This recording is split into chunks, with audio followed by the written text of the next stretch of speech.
Steve Dobey here at the department headquarters today, and we're going to talk about bears. Yes. Because your official title is? Bear Program Coordinator. Which means?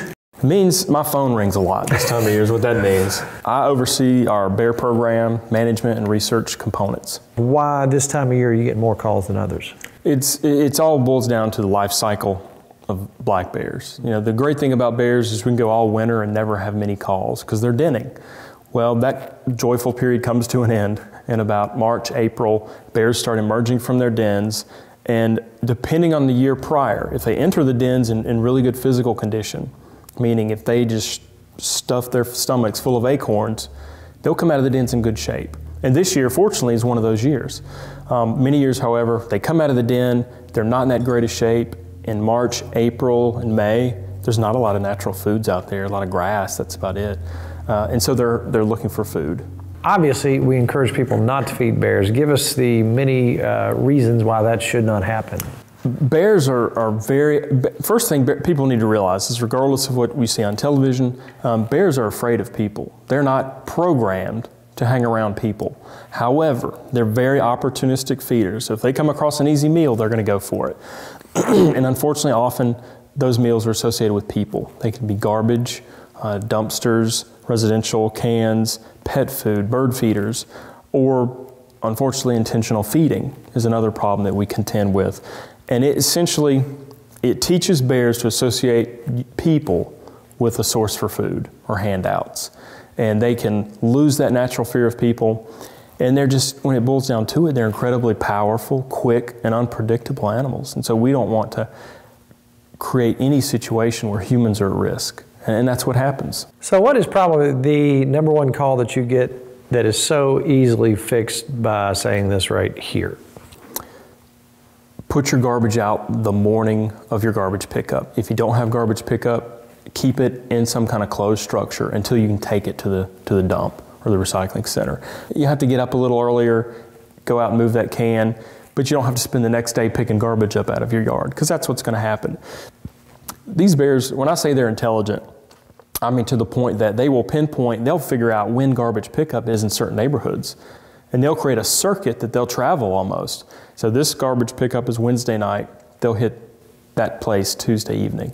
A lot of people think, well, I feed my cat or my dog a little bit and I'll just put it out by the door. Surely a bear won't come on my porch. No, that's just going to bring a bear onto your porch. It's what it's going to do. And no one wants to push open their door in the middle of the night and lo and behold, there's a bear standing there.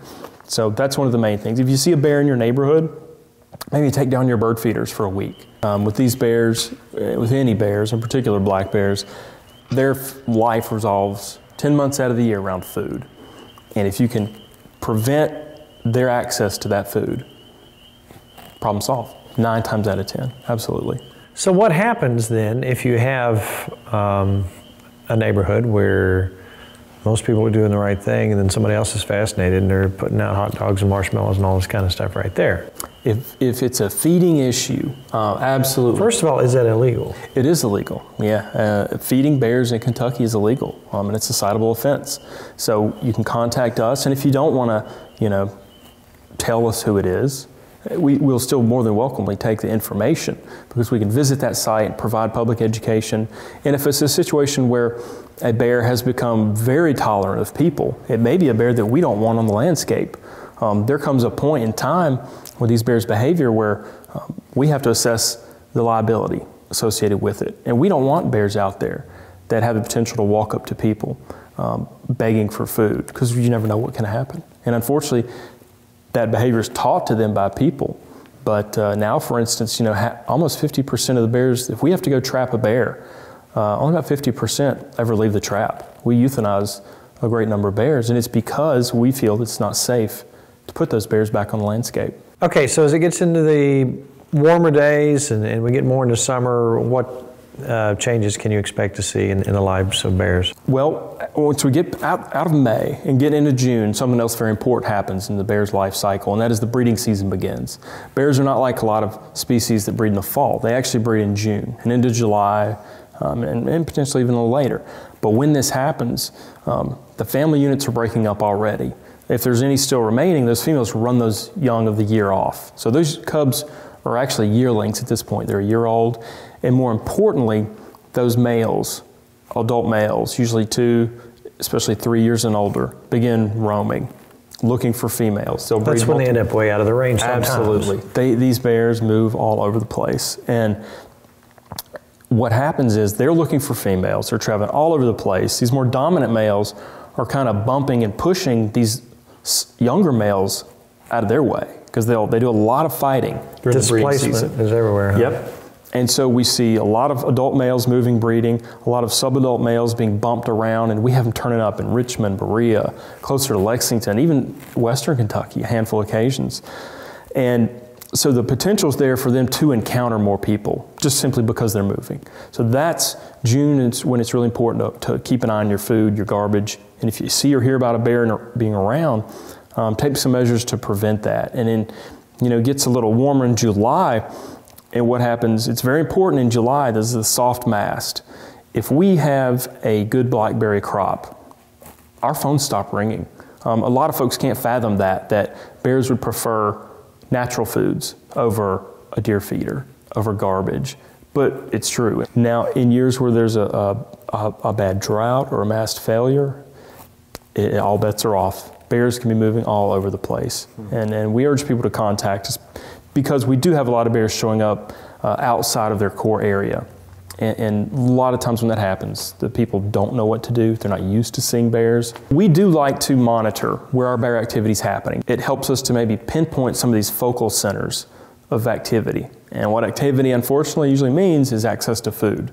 And our ultimate goal is if we can get in there and solve that food problem, then we can solve a bigger problem. All right, one more thing that I see a lot, and it's really aggravating because people say, hey, I found a little, and this doesn't have anything to do with bears, and it's just something that we want to say right now while we're talking about animal issues. You see these people, and they're holding the fawn. Hey, I found this down next to the road, and his mama didn't show up. Well, the mamas do leave them, and they're gone sometimes all day. Absolutely. And they will eventually come back.